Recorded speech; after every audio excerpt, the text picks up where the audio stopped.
ene am no ne radio stations ahodo opi no nyina kabo mu fakase boyi ato apete wiase amade hye nkoma enya bi etie ena wie yi ensemo ye de somo no ne edimo akoten ebene Education Minister Eddie Atudwa echirem se nyame yadoma hwe be 2027 per double track no ye betwam. We expect that by end of year 2027 to be a thing of the past. National Road Safety Authority edin hyehyɛ agua mu ede ama Okada riders afensu so ube kopie mu ewo se omatua school feeding caterers no president ede ma wo mu akasa se enye omu nyina na omu nsa ka omakatua na ye chance week no be end wo wa omu nim se dia wo so omu ya wo wa omu nsa ka no omu nsa beka Wodi wani echiremu ewo inchaban edwemu a wo mu kyerem se edwanom baabi ahye amadwadifo esu se wo mu ehia emwa na mentem ho ase asi wo boko no ye ne ama no bofo ho ebedi nkom won so a waben a wo bambo nsem so ye ne wo mu ebedi nkomo ewo peace kase so na afei nso so guta ana odi ato aban na nim se wonhwe na edwa hodo a hyehyehye no wo hwe so ommetretire mu se de be ya ebeboa Yedwanum obroni beka se emu aye congested etinka ye bestre aban se onhwe na on establish ade aye friend se satellite market Wei eni afoforo eni ye de besomo se premtobra kase aboafo ebo echidom ebi eni Yewo MTN baby na mogana bia MTN wo ho enti ne mrane everywhere you go Ebasa internet no per higher speed we choose it Turbonet MTN see we there for you everywhere you go. Yeah, what this way chocolate drink. Cocoa so fast swodie. Are bebreu. We abo say and we foul this way. Often so shene kakrebi. Wana nyame mu esane awie no ape ice cube bi na wo de atotum. Utri ye te se bia yake na wunya noga hill pie bi anaso Vicky Bolt cashew nut bi sa na wo de bobo so a Udem kra. This way chocolate drink. Do you hear we? Any sushi. I can kind for a mote yenken. Amen. Nana ya kunedu mene. Mame akosia etonam enafe. Mame biama kwa Africa sebonomo ensem eni omenwuma suasoafo eye honorable Haruna Idrisu na wadasuma sembie di ede atudwa se aban no gua na muntu ahodo bebre so ya wo hwese double track system no ye betumi eye free ento asosuku no emu hwebe efiempimienu ene aduno enso enrudie na yeyi afri honom kra na wode sansemi atudwa bra wone conference of heads of assisted secondary schools ehia ye e osunwan bono mantam no emu honorable Haruna Idrisu chiremu ese aban ebehwe na ensakra ahodo bi e wo so otimi eye ewo mu no watimi aye ni nyina wo mu wasua ho hyehye nso so aban behwe so wode sakra ye ebebem na afi so no wahwe se Ghana Education Trust Fund nso empanyifo eda no wahwe etimi asesam na etimi aboa ama na mo aban pese otu efa Free Senior High School hye ho no etimi abam yenti Honorable Haruna Idrisu. Next year, you should identify 1 or 2 child schools for major infrastructure investment. So we expect that next year into your formula, you should have a dedicated formula that looks into expanded accommodation, expanded classroom infrastructure for a number of child schools so that you can increase your intake for purposes of supporting government to end the double track system. We expect that by end of year 2027, the double track system must be a thing of the past. And to those who think that we should heal double track system and those who think it was only politically necessary because of inadequate infrastructure to support the noble dream of expanding access to secondary education. But the reduced contact hours between learners and teachers cannot be a desirable academic training model. It cannot be. And therefore, we all need to work together in order to reverse it. Eni ya woti yeyi eye ngumesua soafo Honorable Haruna Idrisu na yenkwa homaso kane kitahudie kwankyerefo panya na owo engumesua aso ye no emu yewra kwasi kwatia ba homaso ye no etwetwe sansemi ho enkomo yewra kwatia wie ye mo ha o ye ba meje so etia etiefo nyina so yo wadama we eyen hyehyeye soronko aban ede ba sebeye a ebetimi aboa ma enwomasua ho hyehyeye no akonenem ogide se emfiempim mienu ene aduonu nso no eben dododo anase emuwa esanse mu apenso mu mam ho emfienum enso emfienum no ekwa awieye no aban dada no wantimi anye sede wo kan no 2027 no eye anase emuwa dodo the kind Mamen Kase Sebia Brew double track system umpono. Say my Ghana kwaye dream hokwa maintain as part of education system I cannot the body. Then so I want your sema Sebia Brew ye and the kwaya fast year intino. No pinti say debia abese mubeshia. But okay the facts na it doesn't support it. HSA double track no emma akwanya ma schools a sebiu obi anon ko bitima fa biankora 3000 no at the end of the day no timi fa nkora 6000 and they increase even only access but they also ensure that there is quality na ewia se bebia no so nka ebi school mu na nkora nya bibre kwa due to infrastructure and kisha na enya adequate intino ya na learning outcomes and the quality of education in conform because learning materials near the pressure basso. But in the case of Ghana, double track was the only innovative response. ATMDC at the same time, ATMI access in increasing SI ensures that there is social quality. Now, you can't even know the yaman yourself, okay, you receiving Ketty or so mobile be within 90 days. Where ya ba dress power or so ya ba after 2 years a BF you catch up some find one because the issue of the double tracking aside they say any problem kwano any issue bordering on infrastructure alone. It has also more to do with preference because a school placement afibia one kwara one more 100,000 spaces a double free. Now, so because one of my first schools are one more a painting, a quaint be also done where they call. And you have schools a be overcrowded and choked, but overco schools a be a category BC schools, then corruption at the end. So when you talk about removing double tracker, I buy the Obeka say infrastructure and going to be on Tiasia. You can still have the infrastructure, but to pursue Guano Comunia de Homunco. And until say we raise some of the schools and also pedigree, a better say that Chemo test, the presex and only other. The problem will still persist. In the media, one of us said by 2027, no more years for honor. And Kaina can be to but I'm of the view say one more here when it comes to the whole conversation about double tracking. Where someone penny for them be a year for 90 days, a year for 2 years, ABC none there. Mrs. Munya and Tiasi, which Minister Kras and Mokaya. Also infrastructure. You can still have the infrastructure and students will not go into it. Okay, you block. Or and still double track was still there, even though we have some E-block schools. And it doesn't only limit itself to infrastructure. In the 2027 year bomb pie and name there mini GD will soon be Timayo because of Montiasi. On I know Esha Bossa Nyameya Dumwa. Anka ne 90 days anase na fu aduoko na abosome miensa ntembra ababedi akonwa wo mbehwe na double track wo mayi afiri ho no mokra enso we no wo antimi anya ususu se bibi yosi akwan ye ntine entimi ma sa double track ye ntimi nyimfiri ho kra na ayade ebetime ye firi so wo hwe kra ye abandadana ne ho no 70% of schools no are now running single track.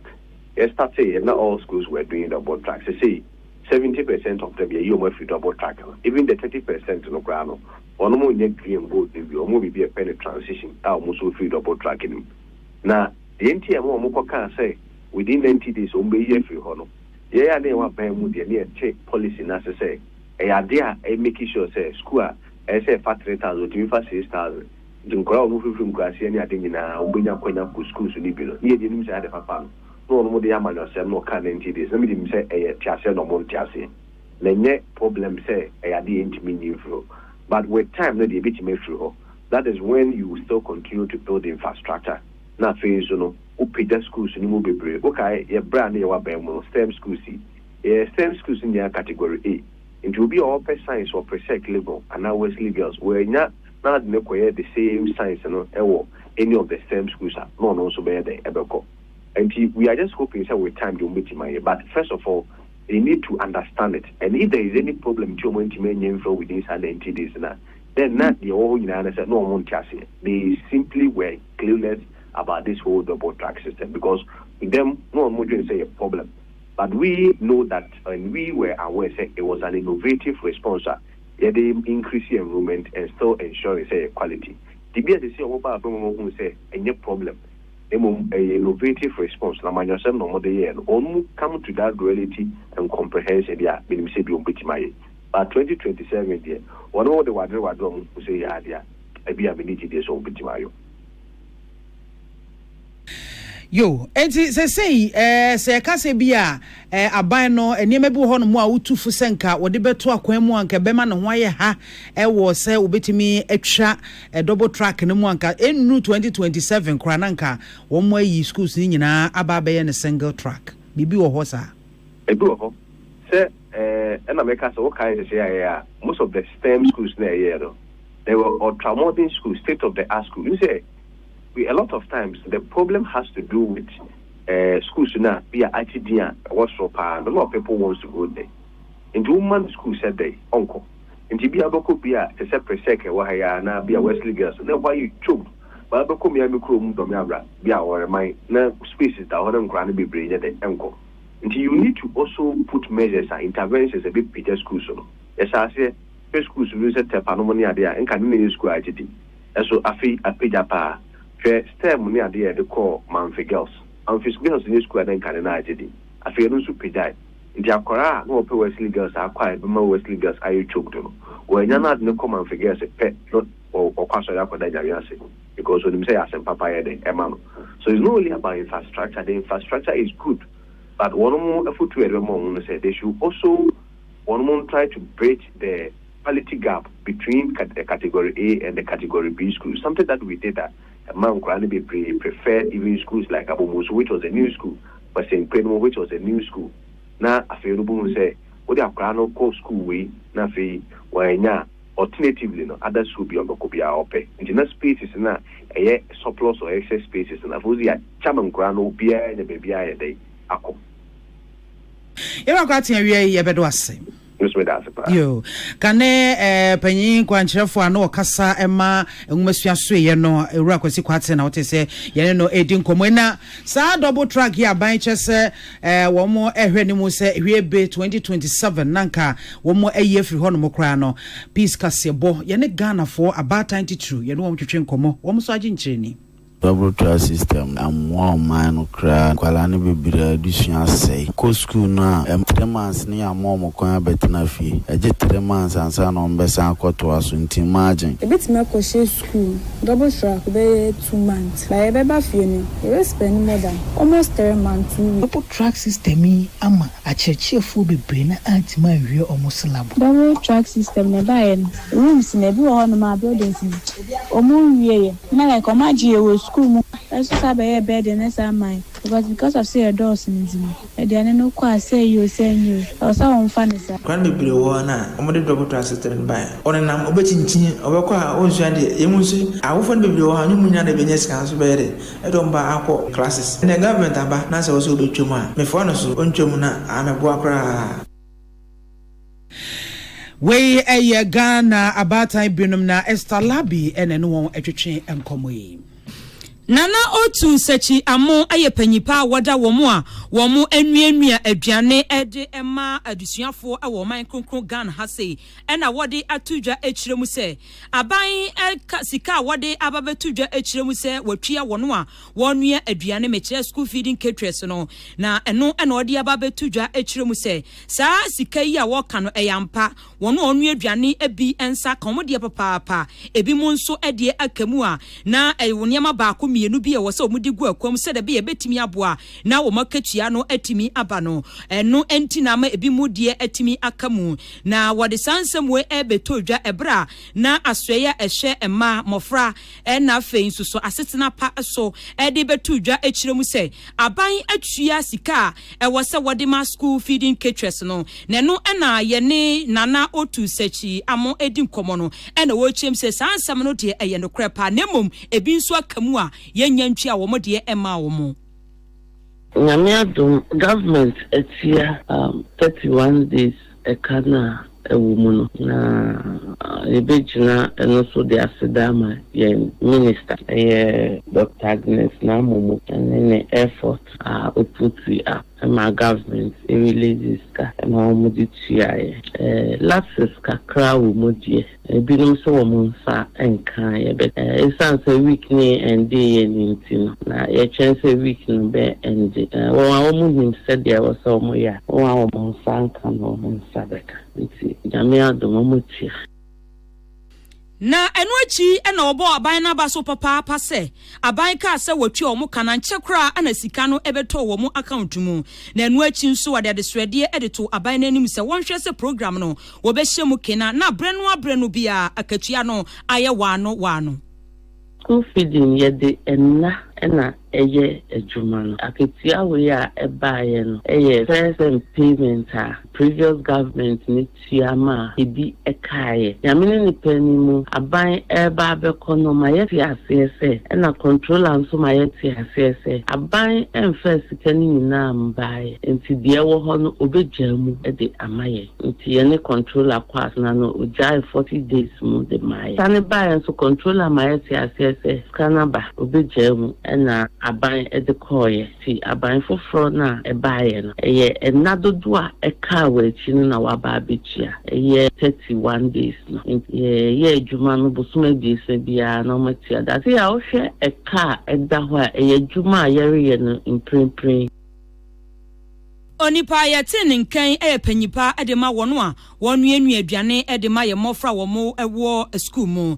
nana otu sechi amo na nene yete wote ye no na afa ye nua ba sika ayim ene boabo nsem no ebesom ye enipa wo nimdie ewo ye debia setena mu bambo ene atenaye ho bambo emu no ba ko ene owura kwabna frimpon Obroni beka se oya occupational safety and environmental management expert. Na wadi sobo ebo aban se saban ni abresa galamse sa obetu pa adia ene na enye blue water guards ene de wo kokotu sasa no osane ne den esne se oyamfo keke se kwai na kwagina nsuwansu antwea so na kokobo ban Wakasa isansa na no mampene dwomama ban a kyerɛkyerɛ sɛ wɔnam blue water guards so ebeboa na ya bogalamse ho bran krofo mu tu sika kokɔ ɛwɔ ensuansu ahodo ne baabi a ensese wɔn kokotu na wɔn de sɛ yatena ye no ɛho owura kwame kwabna frempon any peace news kasa ye no se wɔno nani so pa ne nisu ehunu mu no wei eye kenken kwa enkonkosi hwe bibi papa bia free mu ma enti wɔka kyerɛ ban sɛ no kre senani abrepa dia ekwanfoforo ene wo se ofaso na ye boy atena ye ani enipa pomuden na matena ye so ho ban yie na se ye se blue water gas pa die emwa se oko kase se blue water gas vo betimi astopo illegal miners a se wakase wo de panie na ntwenwura panie a ye di sina batem na ompie. It's highly impossible. Missioner, Osha agencies are to say military if work momentum. That's why I may call it for a task force a year for all the security, military police, military, national security. You bring all these groups together to do the fighting. And yes, our water guards for Mona, some pictures, videos, and no jubilating. Yes, I know. Those people cannot stop these illegal miners. No. Wamano so ha wose wosre mampene dwom mama ne ndisi aban se. Wamontena se wopono ho biom. Wamonkeka nsusuye entotoa. Na adwene ne nsai. Na yenyina anentuo ya emu oden so empenimde ene suahunu papa ne akade papa ne akokodro. Ene nhyehyeye ebeboa pa wo galamse sanmu na yɛtrasia de to ntese dia agro ena niedi no crane say ye hwe the way galamsey menancy galamsey ne kakona anyhow enema kono say aban oteso amfa drastic measures and to galamsey no yentimi ensia no kwan and easy unya akonya say to say the president tisui na udi o mine so a way it has become like a war which deserves attention be say the man be say the man me believe say government and yema straight laws enforcement of straight laws and accountability and no yen strengthen your minerals commission forestry commission EPA na omo regulate mining effectively. Onipa yate ne kasayi eye owura kwabna frimpong occupational safety and environmental expert George Osei eneni di nkomo na yento aso na yenko ensawama adoagiri abato empeso aso ho ena womumra shebedwani sese wono ena minority chief we honorable Frank ano dombre wode atudwa ese wo kama Ghana fo nyina tiase se ye ka obi a wo ye ensawama adoagiri mra shebedwani a eyo no ano dombre enti Ghana fo enya ntiesa na enra kofodua high court ye petition ya NDC di ogina Premier Shebedwa akonwa e wo honom e de koto court no anim se kwan omfa so eto aba e de yi Yera Frank anodombre no emu awerem edi court no hwe na wonka asem no yi se be ya abaton kwagom betwam na ekonwi akire no court no esi agina ye se aba wo moto ye na mfumso bia eni ho enti yisi ya obodi ema honorable Frank anodombre nsa so na edi nkonim no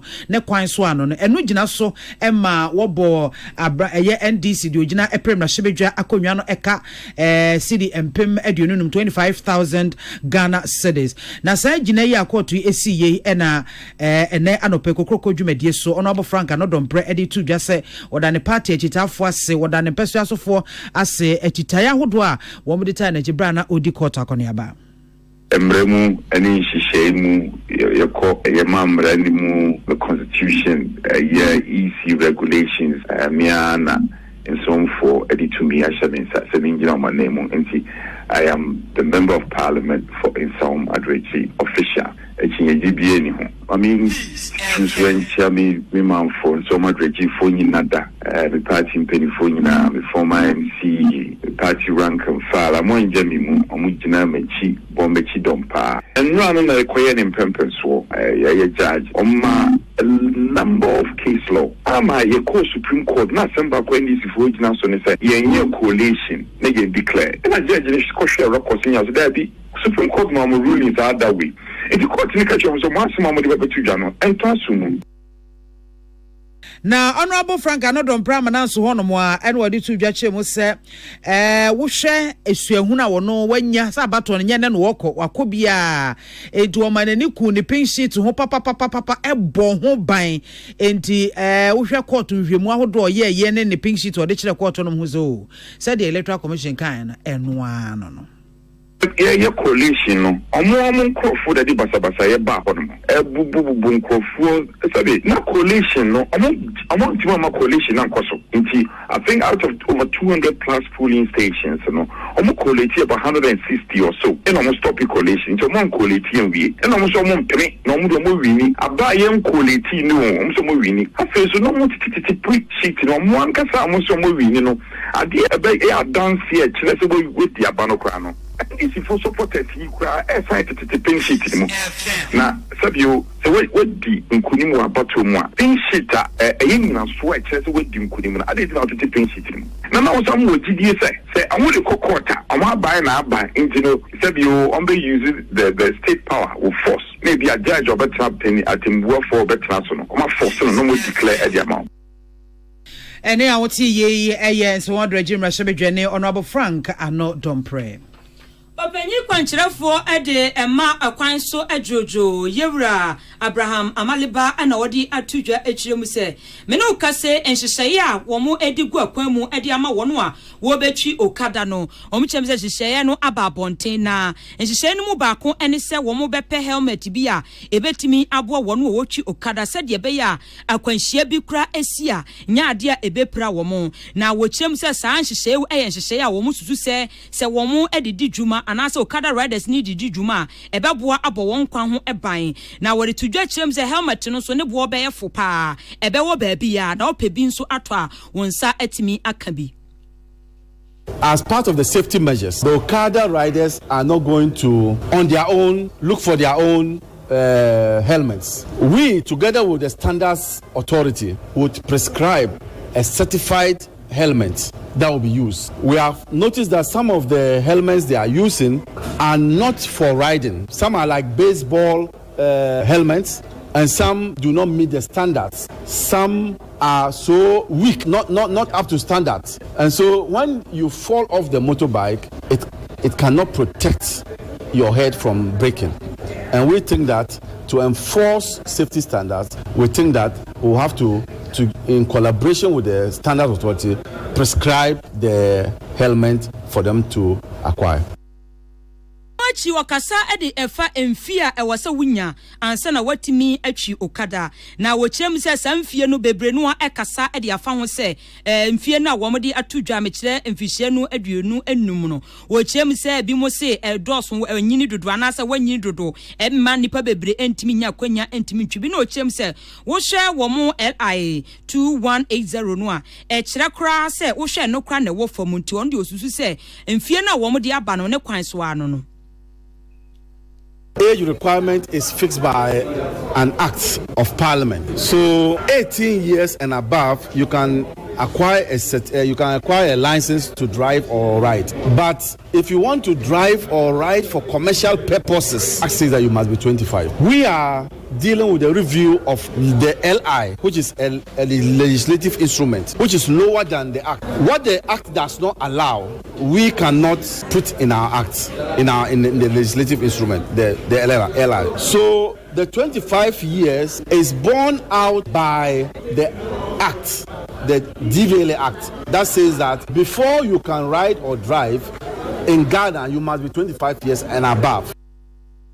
Onipa yetinenken yewura Ibrahim Amaliba wono ena woye kwankyerefo panyi edema kwan so adwojo yenua bema prince bafo asamwa enebo asansam yi ano edebreyen na kasamafo edema Okada Riders Association yewura Evans waja ena wode atudwa echirem se wode adeswede edeto aban nanim se simfia womode ababetudwa mekire gise wode 25 years ansana watimi aye Okada rider no wode atudwa echirem se eha papa ebisa hwe mabunu no bebre no a ebi mu adimfihye aduonu enoa ena omoye adididie enti so mo pagya mfie no mu a emma dodo na enya kwanya entimi fa wo ho enhyemu na ne kasa ye achi ena odi tudwa echiremu se wo hwe enhyehye ahodo a agu ana se mra foforo ya akyese wo mo a wo mo di dwuma ewo kwan so no wo chem se so bi edi mfie aduonu a wo mo timi emma no lance se class D ya wo no timi di twi saloon car enti adenti na wo mo mfie no wo mo nyimma fam mo se da bi ebetimi aboa ma nipa dodo na ede wo ho ahye Okada adwuma no mu ye ti sa tem no na eye na kakra na mu baby a ye ni saji kakra so ene se obi se nya bibia mfa wadwuma ho kra because 25 years dey be affect Ghana mabunu bebre because me say me start Okada na me do 25 nti say me kasa na 25 years na automatically say eye ma me a be affect me members ena ebe ma police for advantage ama o magije skanketenkete bi wo yensem a ye ne ngisane but the man sasen we akwaida ne asema 1.10 be ni say dem Ghana man say onya 20 years we are entitled to license license B no saloon car betimi adia for 4 passengers and other said they are paying you or not no omu ye nipa for no mu tika mu na eno achi no na wode adesrede edi tudwa ebiom se wase womo ehwe ankrankran obi amfa na nuntum titu stakeholders no na womo hwe sede be ya mfie no betimi abafam na nipa dodo na nso anya kwan atimi ede wo ho ahye adwuma no emu nemom asem ya womo ke womo ne nso hwa a wombekọ so apusi mpanyfo kopembra womo ebete womo ase yejitum say 25 years no for the meantime ni yebesum nemum ye training yen kronfo a ye nya special licenses for ukada business no ebia na atiso aba 18 years wono mu no na ye hu ne say decision bia o minor take am ukada for ebia na ye ntiase wo mranimu bi na ebia na ya ntiase na ye ma ha ye nso a ye ntimi nkire onipa yete ninkan Yera Evans waja wono eno ye kasamafo edema Okada Riders Association yenua ba sika ayim ene boabo ansem ya no ebesom yen Awusiafo yemoshi na yenko yenua Abdullahi Kadir eho ewo boko ensensem no emu na ne ekọ no yenko no hwenu ani ni di nkomo ehwese de niema esiti he ne so apolisifoɔ ne asogyafoɔ gusu bom pempe anasesi ade bibia abafom Abdullahi mahai now yo say situation to say yo me that sisia IGP Ababadru the Parliament Chief of the Kusa traditional area the palace office here IGP waha oni mpanyifo ne nanam omujin komo se de ya asunje ebe na boku ni area hanu na Ubadru ha youth ni protest se nka IGP onhwe na the Mampusi chief no edu abagrin ko onhwe na onchino omunchino nkotum because 2023 and 2024 now there was warrant issue there nka court ma order so omunchino now later on the court lifted that particular warrant for his arrest so due to that no onuntina asunwe emba bokuku hasi ntinka IGP onhwe na o bombodia onhwe na onye den onchino said ya asunwe ebeba bokuha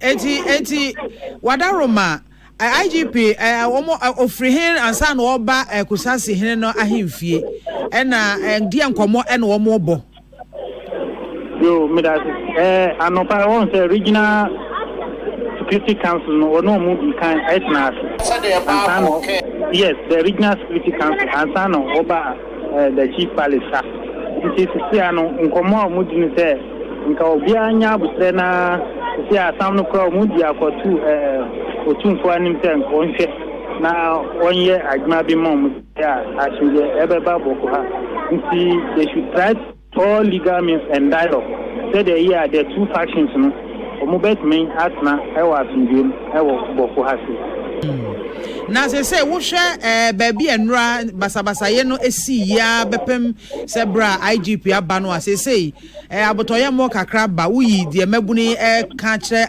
IGP se nka omo nchi kusasi hini eto nchen ya environment no mo no bibi adwo. Yes, so there is some tension here because the youth are still on their feet protesting for the arrest, and the federal says until the Mampusi chief Sedu Abago is arrested. If not, there will not be peace today, there won't be peace tomorrow.